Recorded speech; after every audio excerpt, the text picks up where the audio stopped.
Jocelyn and Aaron Freeman, welcome to the show. Jocelyn and Aaron Freeman, welcome. Jocelyn and Aaron Freeman. On the show, the Freemans. Aaron and Jocelyn Freeman. Aaron and Jocelyn. Aaron and Jocelyn Freeman. They are becoming known worldwide. They're best-selling authors. Aaron and Jocelyn Freeman.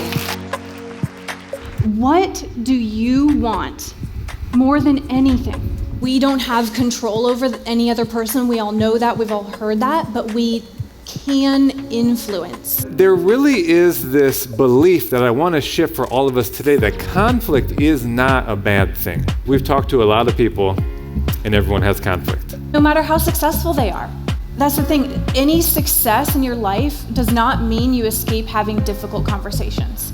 What we want to really move through in this exercise is that the feeling is valid. It's the behavior that is often counterproductive to what we want in the relationship. But you can live at peace knowing how you broke the cycle.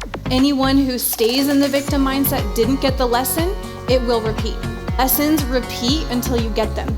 That's why all my exes, the same situation kept happening over and over again. Until I got the lesson, and then I was like, oh, okay. And then Aaron showed up. Yeah. Today we're talking about navigating conflict so that it doesn't disrupt the relationship, but that it actually strengthens and it bonds you.